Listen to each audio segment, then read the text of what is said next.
नमस्कार, मैं प्रवीण अलावत हूँ। आप 90 डिग्री देख रहे हैं। गिरावड़ में संत रामपाल जी महाराज के सम्मान समारोह के दौरान हमने 2 वीडियोस बनाई थी और जिन्हें बाद में हमने चैनल से वो हटा दिया था। इसके पीछे की जो वजह थी वो उसको क्लियर करना चाहेंगे। वैसे आज तक हमने किसी वीडियो का स्पष्टीकरण कभी नहीं दिया है, लेकिन ये मामला संत रामपाल जी महाराज से जुड़ा हुआ है, उन करोड़ों भक्तों की आस्था से जुड़ा हुआ है। तो इसको लेकर हमने सोचा कि एक वीडियोस है इसके ऊपर और बनानी चाहिए, क्योंकि मे भी कुछ लोगों ने उन वीडियोस को डाउनलोड करके उसके अलग अलग मायने हैं वो लोग निकाल रहे हैं, जैसा कि हमें जानकारी में सामने आया। और जो उस वीडियोस की मूल भावना थी, जो उसका नैसर्गिक जो उस वीडियो का उद्देश्य था, उससे हटकर उन वीडियोस का इस्तेमाल किया जा रहा है, अलग अलग मायने निकाले जा रहे हैं। तो उस मुद्दे पर आज हम अपनी बात रखेंगे। इसका एक पार्ट ये था कि हमने उस वीडियो के दरमियान कहा था, मैंने 2-3 उन चेहरों का जिक्र किया था जिसका हमें ये लगा कि इनका व्यवहार उचित नहीं है। लेकिन उसका मतलब ये नहीं था कि हम पूरे पंथ को या संत रामपाल जी महाराज के सभी अनुयायियों को या जो सभी वहाँ पर जो संचालन करते हैं, देखरेख करते हैं, हमने उनको लेकर सवालिया निशान उठाया। कतई हमने ऐसा नहीं किया। उसमें भी हमने संत रामपाल जी महाराज की शिक्षा को लेकर हमने कहा कि उनका ज्ञान इतना लाजवाब है, इतना प्योर है कि अगर आप उसे सुनते हैं तो आप पढ़ते हैं तो आपकी ज़िंदगी के मायने ही बदल जाते हैं। हमने कहा कि वहाँ पर हमने संत रामपाल जी महाराज के ऐसे ऐसे भक्त हैं देखे कि जिनसे मिलना, जिन्हें देखना और जो परोपकार की, जो मानवता की भावना संत रामपाल जी महाराज के अनुयायियों में है, एक बेहद अनूठा अनुभव होता है। हमने सिक्खी के अंदर तो देखा था लोगों को इस तरह सेवा करते हुए, लेकिन हरियाणा में हमने सतलोक आश्रम के अंदर जाकर देखा कि इस तरीके से सेवा करते हैं। हमने आश्रम के अंदर देखा एसीपी रैंक के अधिकारी हैं, वो बर्तन मांज रहे हैं, जो रिटायर्ड प्रिंसिपल हैं, मैंने उनको किसी गरीब का मकान बन रहा है वहाँ पर मजदूरी करते हुए देखा। मैं हैरान था, क्योंकि देखिए गुरुद्वारों में हम अक्सर देखते हैं और मानते भी हैं, सिख पंथ में मतलब इतनी परोपकार की भावना है, लेकिन हमारे यहाँ पर हमारे लिए बेहद ये एक नई बात थी। तो ये हमने देखा। लेकिन इसी बीच मैं लगातार कुछ ऐसी चीज़ें 2-3 जो लोग हैं इस तरह का व्यवहार कर रहे थे, मैं गिरावड़ प्रोग्राम को लगातार कवर कर रहा था, तो मुझे बड़ा असहज वो लगा, मुझे अच्छा नहीं लगा। तो उसको लेकर, जैसे एक पत्रकार है, अगर किस चीज़ पर कोई एबनॉर्मल चीज़ भी देख रहा है, अच्छा ही देख रहा है, वो भी मीडिया दिखा देती है। कुछ असहज दिख रहा है तो वो भी चीज़ है वो दिखा दी जाती है। बस मेरा मेन मकसद इतना सा था कि अब इसको आप ऐसे समझ सकते हैं एक उदाहरण के साथ कि आपके ज़िले में जितने भी गवर्नमेंट स्कूल हैं, प्राइवेट स्कूल हैं, एक बड़ा इंस्टीट्यूट कोई है, और उसमें अगर कोई 1 या 2 टीचर अपनी जिम्मेदारी का निर्वाह अच्छे से नहीं कर रहे हैं, रेगुलर स्कूल नहीं आ रहे हैं तो बच्चों को ठीक से पढ़ा नहीं रहे हैं, अनुचित व्यवहार नहीं कर रहे हैं, तो इसका मतलब ये नहीं होता कि पूरी शिक्षा प्रणाली ध्वस्त हो गई है, सारा स्ट्रक्चर खराब हो गया है। ये मतलब नहीं होता। इसका मतलब ये होता है कि आप उन टीचर्स को लेकर प्रिंसिपल से उनकी कंप्लेंट कर सकते हैं, उन पर कार्रवाई हो सकती है, या आप जो शिक्षा अधिकारी होते हैं, डीओ या बीओ, उन तक बात पहुँचा सकते हैं, वो उनको सस्पेंड कर सकते हैं या उन पर जुर्माना लगा सकते हैं। इसमें हम ये भी स्पष्ट करना चाहते हैं, हमने उस जो सम्मानित कर रहे थे गिरावड़ में जो सरपंच है, पूरे गांव के ही प्रतिनिधि वो हो जाते हैं, तो किसानों की भागीदारी को लेकर हमने एक सवालिया निशान उठाया था।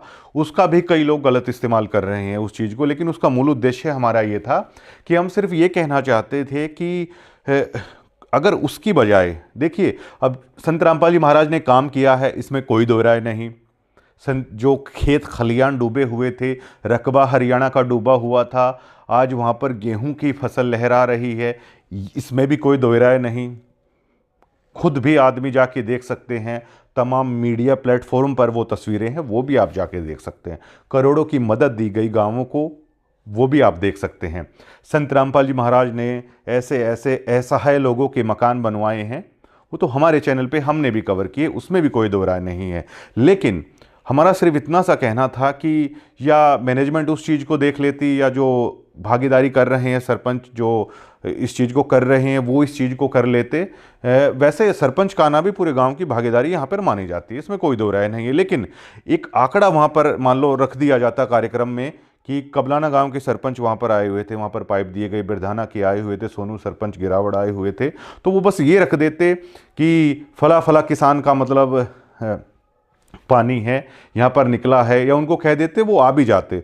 तो बस हम ये चाहते थे कि ये छोटी छोटी वो खामियां थी, लेकिन इसका मतलब ये नहीं था कि हम उसको टोटली डिनाई कर रहे हैं। बस ये छोटी छोटी चीज़ें हैं जो उस कार्यक्रम में वो रखी जा सकती हैं, क्योंकि बहुत करोड़ों रुपए की मदद दी है। पहली बार हिंदुस्तान ने, पूरी दुनिया ने देखा है कि संत ऐसा भी करते हैं, तो उन तैयारियों में कोई चूक है वो नहीं रहनी चाहिए। और एक बात जो हमने कही कि मेरी जो मतलब जो वहाँ पर कुछ बातचीत जो हुई थी जिससे हर्ट हुआ था कि भंडारा है वो संत रामपाल जी महाराज कर रहे हैं, लेकिन मुझे जब सरपंचों से मेरी बातचीत हुई, वो आए थे उस वीडियोस के बाद, तो उन्होंने कहा, उन्होंने संत रामपाल जी महाराज को रिक्वेस्ट की थी, बार बार रिक्वेस्ट की थी कि भेजी थी, जो जैसे ट्यूसडे को वहाँ पर जाता है तो उन्होंने बार बार रिक्वेस्ट भेजी थी जो जेल में औपचारिक रूप से जो मिलने जाते हैं।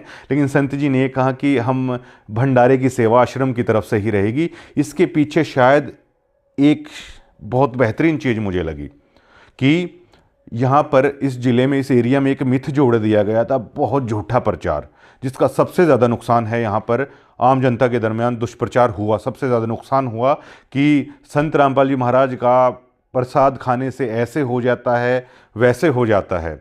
अगर सरपंचों को अगर इस भंडारे की जिम्मेदारी दे दी जाती तो वो अफवाह, वो मिथ कभी नहीं टूटता। अब ये भंडारा संत रामपाल जी महाराज की तरफ से था।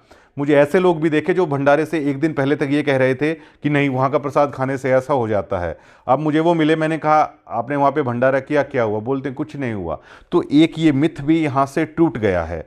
और जो ये कह रहे थे कि आप ये कह दो कि किसानों ने भंडारा किया, शायद उनको ये ना पता हो, जो संत जी के रिश्तेदार थे उनको शायद ये ना पता हो, उन्होंने शायद ये मान लिया हो कि सरपंचों ने ये रिक्वेस्ट भेजी है शायद, तो वो कर रहे हैं। मे बी ऐसा हो सकता है। और मैं पूरी तरीके से स्पष्ट था कि संत रामपाल जी महाराज की तरफ से ये भंडारा हो रहा है, तो हो सकता है ये कम्युनिकेशन गैप है वो रह गया हो। काफ़ी सारी चीज़ें बाद में भी क्लियर हुई, तो ये बहुत अच्छा यहाँ पर हो गया जज्जर ज़िले में। अब यहाँ पर कोई ये कहने वाला नहीं है कि संत रामपाल जी महाराज का प्रसाद खाने से ऐसा हो जाता है या वैसा हो जाता है, क्योंकि भंडारे में लोग जो गए हैं उन्होंने भी प्रसाद लिया है, वो इस बात के अब गवाह हो चुके हैं गाँवों गाँवों में कि ऐसा कुछ नहीं होता है। ये तो भ्रामक प्रचार था भैया, ये मिथ था, वो भी संत रामपाल जी महाराज ने तोड़ दिया। जैसे गायों को लेकर एक मिथ बहुत फैलाया गया था संत रामपाल जी महाराज को लेकर।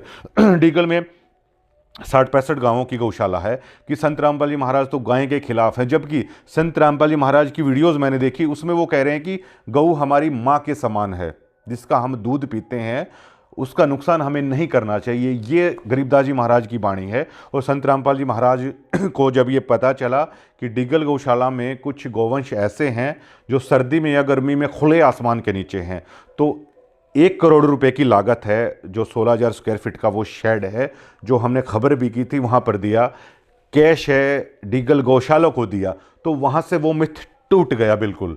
अब डिगल या आसपास में कोई ये कहने वाला नहीं है, कहीं भी कोई ये कहने वाला नहीं है कि संत रामपाल जी महाराज तो गाय के खिलाफ थे। इसी तरह अब जज्जर जिले में ये कोई कहने वाला नहीं है कि संत रामपाल जी महाराज का प्रसाद खाने से ये हो जाता है, वो हो जाता है। वो भ्रामक प्रचार भी है। गिरावड़ प्रोग्राम के द्वारा संत जी ने इसको धराशायी कर दिया है। अगर सरपंच इस भंडारे को करते, शायद ये धराशायी नहीं होता, ज्यों का त्यों संदेह की वो परत जमी रहती, लेकिन संदेह की वो बर्फ़ है, उसको भी संत रामपाल जी महाराज ने सर्दियों में पिघला दिया, जो संदेह बना हुआ था यहाँ के लोगों में। ये सारी चीज़ें थी, और उन वीडियोज़ को देखकर कोई भी गलत अंदाज़ा ना लगाए। और कुछ हमें ये रह गया कि वो कार्यक्रम ऐसा था कि हमने सोनू सरपंच को एक बार बोला, लेकिन अचानक से सडनली कोई गांव का व्यक्ति किसी ज़रूरी काम के लिए उनको ले गया, इसलिए जो स्टेज पर हम चढ़े थे तो वहाँ वाला वो कम्युनिकेशन गैप ऐसे हुआ। तो ऐसे ही जब वो वीडियोस डाली गई तो संत रामपाल जी महाराज की जो आश्रम कमेटी के जो अहम सदस्य थे वो सभी घर पर भी आए और सभी ने बड़े अच्छे से बाकायदा जो जो व्यवहार हुआ था उसके बारे में बाकायदा पूरी संजीदगी के साथ बड़े अच्छे तरीके से सारी चीज़ें हैं मतलब उन्होंने पूछी और पूरा आश्वासन उन्होंने दिया था कि अगर किसी व्यक्ति ने इस तरह का व्यवहार किया है तो मतलब उन्होंने सारी डिटेल ली। और आज ये वीडियो इसलिए बनाई है क्योंकि ट्यूसडे को संत रामपाल जी महाराज से जो आधारिक रूप से जो लोग मुलाकात कर सकते हैं वहाँ तक है, महाराज जी के पास है, सारी बातें हैं उन लोगों ने पहुँचाई। और जिन लोगों ने व्यवहार किया था उन्होंने भी अपनी अपोलॉजी या अपना खेद प्रकट है वो किया था। ये इतनी सी चीज़ थी। लेकिन अब उन वीडियोज़ को लेकर लोग बड़े बड़े सवालिया निशान हैं, मतलब कई जगह पे अलग अलग मायने के तरीके से वो निकाल रहे हैं, वो बिल्कुल गलत है। और कुछ ऐसे लोग हैं जिन्हें संत रामपाल जी महाराज ने उन पर कार्रवाई है कर रखी है, उनकी नो एंट्री है आश्रम में। तो मेरी ना तो उनसे बात हुई, हालांकि फ़ोन वगैरह काफ़ी आए, मैंने किसी का भी फ़ोन रिसीव नहीं किया, मैंने किसी से भी बातचीत नहीं की। मैंने तो एक नॉर्मली जो होता है मतलब वो देखा कि भक्तों को परेशानी ना हो। देखिए सुधार की गुंजाइश हर जगह रहती है और उसको गलत तरीके से वो पेश किया गया, ये स्पष्ट करना चाहते हो। दूसरी बात ये कि जो 2 या वो 3 लोग थे वो मतलब साधारण लोग थे, वो किसी कमेटी के अहम सदस्य नहीं थे।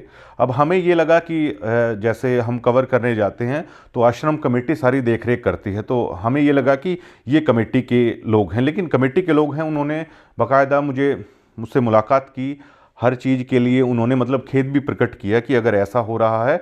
और देखिए जब लाखों या करोड़ों फॉलोवर हो जाते हैं तो एक दो चीज़ें कहीं पे ऐसी हो जाती है, किसी की भावना ऐसी हो जाती है और ऐसी साजिशें भी हो जाती हैं कई जगह पर कि आप कोई प्रोग्राम चल रहा है बड़े स्तर पर संत रामपाल जी महाराज का और वहाँ पर कुछ लोग जानबूझकर मे बी ब्लेम करने के लिए इस तरह का व्यवहार कर देते हैं। तो मुझे ऐसा लगा कि इस तरह की साजिशें भी हैं, हो सकती हैं, लेकिन इसके गलत मायने हैं, नहीं निकाले जाने चाहिए। मैंने उस दरमियान भी कहा था जो संत रामपाल जी महाराज के ग्रैंडसन हैं विनीत, मेरे बड़े अच्छे दोस्त भी हैं, उनका व्यवहार हमेशा अच्छा रहा। 2-3 लोगों का जिन्होंने कहा था उन्होंने भी अपोलॉजी और खेद प्रकट है वो किया, मैंने सारी बातें हैं बता दी थी। कमेटी ने वो बात है संत रामपाल जी महाराज तक पहुंचा दी। तो संत रामपाल जी महाराज जी की तरफ से भी ये कहा था कि किसी को भी है कोई दिक्कत है नहीं होनी चाहिए, अगर इस तरह का भी कोई व्यवहार करता है तो उन पर भी आप उचित कार्रवाई करो और भक्तों के साथ इस तरह की चीज़ें नहीं होनी चाहिए। मैं और मेरी टीम पूरी तरीके से उस चीज़ से सेटिस्फाई थी और उस वीडियो को डाउनलोड कर लिया गया था, उसका अलग अलग मायने निकाल रहे थे, तो ये भी स्पष्ट करना ज़रूरी हो जाता है। और मैं ये और बताना चाहूँगा कि मेरी मुलाकात संत रामपाल जी महाराज के जो दोनों बेटे हैं रोहतक में, सरदार मनोज सिंह दोहन हैं, उन्होंने एक बार मुलाकात करवाई थी, धनाना गए हुए थे। तो उनका व्यवहार भी मैं यहाँ पर बताना चाहूँगा कि उनके ऊपर कोई सवाल निशान नहीं उठाया था। संत रामपाल जी महाराज के जो दोनों बेटे थे सरदार मनोज सिंह दोहन ने मिलाया तो इतना अच्छा व्यवहार था उनका वहाँ पर भी, मतलब जो खुद का महाराज जी का जो परिवार है बहुत अच्छा व्यवहार रहता है। बाकी अगर आप मैं पंथों में अगर जाओगे तो बहुत वीआईपी ट्रीटमेंट मिलता है शायद उनके परिवार वालों को, लेकिन जो संत जी का जो परिवार है वो बिना किसी सिक्योरिटी के रहते भी साधारण तरीके से। हाँ देखिए ऐसा हो जाता है कि परिवार है, मान लो 2 या 4 लोग साथ में मतलब विदाउट सिक्योरिटी के ही रहते हैं। तो संत जी के जो दोनों बेटे थे वीरेंद्र जी और मनोज जी, इतनी शालीनता के साथ उनका व्यवहार था। हरियाणवी अपनी भाषा में कहें तो लोगों के स्वागत के लिए ना मतलब दोनों बेटे हैं ना वहाँ पे बिछे रहते हैं, मतलब जो मैंने मतलब खुद है उनका व्यवहार नोट किया था।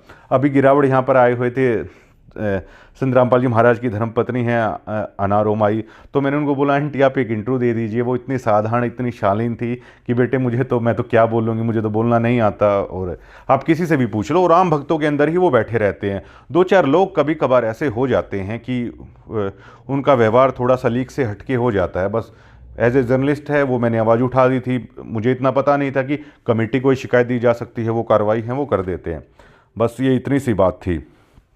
और संत रामपाल जी महाराज ने, जहाँ तक मैंने फिर एक पुस्तक में भी पढ़ा, तो इनके परिवार ने संघर्ष भी बहुत किया है। संत रामपाल जी महाराज जब स्कूटरों पर जाकर घर घर जाकर वो संत गरीबदास जी महाराज के विचारों को फैलाते थे, पाठ प्रकाश करते थे, तो उन्होंने ये कह के घर आने तक मना कर दिया था कि मेरे जो और बेटे बेटियां हैं मुझे उनको जगाना है। मुझे अपने परिवार की या अपने बच्चों की कोई मतलब परवाह नहीं है, मालिक उनको देखेगा। वो संघर्ष भी है संत रामपाल जी महाराज के परिवार ने किया है, लेकिन आज अगर थोड़ा बहुत अगर वो सही तरीके से स्थिर हैं तो उसको देख के भी हमें ये नहीं सोचना चाहिए। उन्होंने बहुत संघर्ष किया है, उनके परिवार का मैं खुद बेहद सम्मान करता हूँ। लेकिन कई बार ऐसा होता है, जब बड़ा परिवार होता है ना, तो रिश्तेदारी पे रिश्तेदारी, जैसे एक हरियाणवी कहावत होती है कि इतने रिश्तेदार कैसे है, तो उन्होंने कहा कि मेरा साड़ा हो गया, उसका साड़ा हो गया, फिर उसका साड़ा हो गया, उसका भी साड़ा हो गया।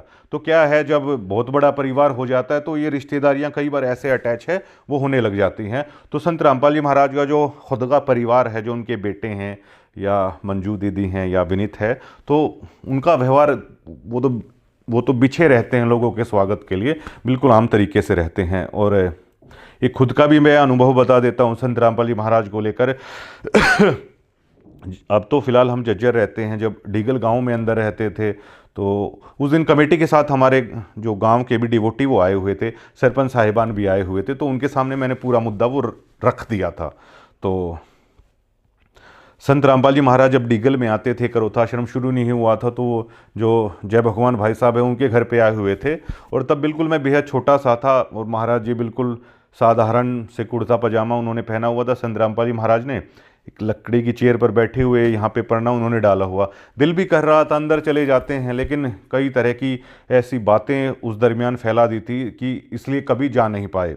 अब चूँकि हुआ क्या था कि मैं तो खुद डीगल गांव से हूँ, तो हमारे यहाँ पे तो एक मिथ है, वो करोथा के दौरान एक कायम हो चला था। जबकि किसी शख्सियत के बारे में मेरा तो मानना है, अगर आप जानना चाहते हैं तो उनके विचारों को अगर सुनिए। अगर आप एजुकेटेड हैं और पढ़े लिखे हैं, आज तो सारा समाज, सारी सोसाइटी, कोई भी अनपढ़ नहीं है, तो पहले ऑब्जर्व करिए बारीकी से। लेकिन मिथ ऐसे फैले हुए थे, तो एज ए उस क्षेत्र का होने के नाते हम तो मतलब बिल्कुल दूर भागते थे। मेरे जो पत्रकार साथी हैं, धीरज, जज्जर जो हमारा ऑफिस है जज्जर बस स्टैंड के पास, पुराने बस स्टैंड के पास, वहाँ पर पुस्तक सेवा है। संत रामपाल जी महाराज के भक्त कर रहे थे, आम भक्त कर रहे थे, जिन भक्तों के बारे में मैं बोलता हूँ कि महाराज जी के लिए अपना शीश तक देने के लिए वो तैयार रहते, तो वो पुस्तक सेवा कर रहे थे। तो मेरे जो पत्रकार साथी हैं वो बुक लेके आए और बाकायदा पैसे दे के लेके आए, क्योंकि यहाँ पे देखिए लोग मानते हैं कि ऐसी चीज़ों के लिए तो वैसे भी हमें मतलब दान करते रहना चाहिए। तो वो पुस्तक लेके आए, तो मैंने पूछा कि ये क्या है, तो बोलते हैं कि ये रामपाल जी की पुस्तक मैं लेके आया हूँ।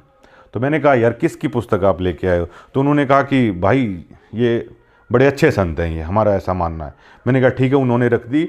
तो 8 महीने तक हमारे दफ्तर के अंदर वो पुस्तक है ऐसे ही रखी हुई थी। तो श्राद्ध के नाम पर मतलब हम 2 या 3 बार कभी इधर जाओ या कभी उधर जाओ, एक जगह जहाँ पे जुड़े हुए थे तो उन्होंने बोल दिया अब आप पुष्कर जाओ। तो मैंने कहा परेशान हो गए, मैंने कहा यार इन लोगों ने तो परेशान कर दिया, मतलब ये क्या आत्मा। तो देखिए इस सोसाइटी में बहुत सारे लोगों की मानती है कि कई चीज़ें बिल्कुल पूरी तरीके से पाखंड होता है, लेकिन उस पाखंड से आदमी है वो निकलेगा कैसे? तो मैंने कहा कि आप संत रामपाल जी महाराज की किताब लेके आए थे, वो किताब दीजिए। तो उसे पढ़ा, जब उसे पढ़ा तो सबसे पहले ये महसूस हुआ कि ये तो बड़ा गलत हुआ जो करोथा में हुआ। ऐसे महान संत को लेकर मतलब हम क्या सोचते थे, ये तो चीज़ ही क्या है, क्योंकि उस दरमियान इतना ज्ञान का प्रसार नहीं था, ये इतने साधन नहीं थे। लेकिन आज है तो उन पुस्तक को पढ़ा तो क्यूरियोसिटी बढ़ी। तो मैंने धीरज को बुला के ऑनलाइन हमने काफ़ी सारी पुस्तकें हैं, हमने वो भी पढ़ी। तो मतलब पैरों तले से ज़मीन खिसकी। और फिर मैंने वीडियोस देखी कुछ संत रामपाल जी महाराज की, तो उसमें वो कह रहे थे आप इस पाखंड पूजा को छोड़ दीजिए। और गरीबदास महाराज जी को साक्षी मानकर मैं ये कहता हूँ कि आपको कोई भी नुकसान है अगर वो हो जाता है तो मैं संता ही छोड़ दूंगा। इस चीज़ ने बेहद प्रभावित किया। तो उसके बाद उस पाखंड से बहुत पीछा छोड़ा, इतना अमूल बदलाव जीवन में आया। और उसको देखते हुए हम संत रामपाल जी महाराज के प्रोग्राम में जाते थे और जो वो अच्छाइयाँ कर रहे हैं वो देखते थे। पहली बार हमने गुरुद्वारों से इतर कहीं पर देखा कि जहाँ पर जो बिल्कुल रॉयल ज़िंदगी जी सकते हैं, जो बेहद रिच पीपल हैं, मैंने उन्हें संत रामपाल जी महाराज के आश्रमों में बर्तन साफ़ करते तक देखा। मैं हैरान था। मैंने निजी तौर पर उनसे पूछा, एक बार एक पूना से आए हुए एक शख्स थे, मेरी उनसे मुलाकात हुई थी धनान आश्रम में। तो उन्होंने कहा कि मैं फ़्लाइट से आया हूँ, 1 महीने तक यहाँ पर चेन्नई में मजदूरी भी करूँगा, जो बाथरूम हैं उन्हें भी साफ़ करूँगा, और 1 महीने यहाँ पर मैं सेवा करके परमात्मा के दरबार में वापस फ़्लाइट से जाऊँगा। मैं अचंभित था, मैं हैरान था। एक बार हमारे डीगल गांव में एक मकान संत रामपाल जी महाराज बनवा रहे थे, तो वहाँ पर मुझे सवाई माधोपुर से एक नौजवान मिला। वो वीडियो भी आप देख सकते हैं। मैंने उनसे पूछा कि क्या आप पैसे ले रहे हो, क्योंकि उनके कपड़ों को देखकर मुझे अंदाज़ा हो गया था ये मज़दूर तो कतई दिखते नहीं हैं शक्ल से और पहनावे से। तो मैंने कहा आप यहाँ पर क्या पैसों के लिए आए हैं? तो उन्होंने कहा मैं यहाँ पर पैसों के लिए नहीं आया हूँ, हमारे संत रामपाल जी महाराज की ये शिक्षा है कि परोपकार के काम हमें करने चाहिए, मानवता के काम हमें करने चाहिए। मैं बहुत हैरान था, आज के दौर में जहाँ पर आदमी किसी की मदद तो दूर, किसी का दुख बांटने तक को तैयार नहीं, और ये नौजवान सवाई माधोपुर से आके डीगल में एक मकान में ये मजदूरी कर रहा है अपने संत की शिक्षा को लेकर। कितनी बड़ी बात होती है इंडियन सोसाइटी के लिए। नशा पूरी तरह, जो संत जी के अनुयायी हैं, पूरी तरह दूर। बहुत से लोग ऐसे मिले जो बहुत नशा करते थे, उन्होंने छोड़ दिया। और देखिए, चाहे छोटे से छोटा भी अगर कोई धूम्रपान करता है ना, बेशक से करता हो, लेकिन वो ये जरूर मानता है कि ये गलत है। ये बदलाव हमने वहाँ पर देखे, और अच्छी चीज़ों का विरोध है वो हो जाता है। लेकिन हमारी जो वो वीडियोस थी वो इस चीज़ को लेकर नहीं थी कतई भी। मैंने उसमें भी स्पष्ट कर दिया था कि वो ग्रेट संत हैं, मतलब जिसने पढ़ लिया शायद उसी ने पढ़ लिया, उसी का भाग था कि कैसे पढ़ लिया। और हमारी तो संत रामपाल जी महाराज के लिए एक अरदास भी की थी कि बहुत मतलब पाखंड हमने झेले, मतलब चाहे कुछ भी हो जाए, लेकिन हमारी तो अब जो ये शुद्ध जो चीज़ है ना, इसमें आस्था बनी रहे, दोबारा तो वहाँ पर जाए नहीं। ये तो मतलब हमारी अरदास थी। लेकिन कुछ जो चेहरे थे उन्होंने भी माना, और कुछ जो इस तरह का व्यवहार था, कमेटी ने बाकायदा इसके लिए पूरी मीटिंगें की और हर चीज़ को दोबारा से रिव्यू किया गया कि किसी की भी आस्था को ठेस नहीं पहुंचनी चाहिए और इस तरह का व्यवहार नहीं करना चाहिए। नीचे से लेकर ऊपर तक पूरा रिव्यू है वो किया गया। ये आप में बहुत बड़ी बात होती है। अब क्या हुआ कि बहुत दिनों से, जैसे सीधा सीधा मैं खुल के यही बोल देता हूँ कि संत रामपाल जी महाराज की शिक्षा के कारण अपना भैया पाखंड से बिल्कुल पूरी तरीके से मतलब छुटकारा हुआ, पाखंड से पूरी तरीके से। जो महाराज जी की एक किताब है, 10 या 20 रुपया फ्री में भी आपको दे देते हैं, तो उसको पढ़ के ये लगा कि मतलब जिस मालिक को ढूंढने के लिए हम इधर उधर फिर रहे थे, ये इतने पाखंडों के अंदर मतलब धसे हुए थे, एक 10-20 रुपए की किताब में जो मूल मालिक का असल ज्ञान है वो हमें मतलब मिल जाता है। इतना जीवन में बदलाव आया संत रामपाल जी महाराज की चीज़ों को देखकर। तो बस यही हमें स्पष्ट करना था कि उन वीडियोज़ का कोई गलत तरीके से मतलब ना निकाले। वो जो भी लोग थे उन्होंने भी अपोलॉजी अपनी प्रकट की और पूरी कमेटी के साथ हमारी बातचीत हुई, परिवार के साथ बातचीत हुई। परिवार तो हमेशा ही, जब हमने बोल दिया कि तो स्वागत के लिए बिछे रहते हैं, भक्तों के स्वागत के लिए। और जो भी वो चीज़ें हैं, जैसे हमने बताया कि किसी भी इंस्टीट्यूशन में अगर कोई खामी आ जाती है तो उसको सुधार लिया जाता है। ये सारी चीज़ें हुई। शुक्रिया।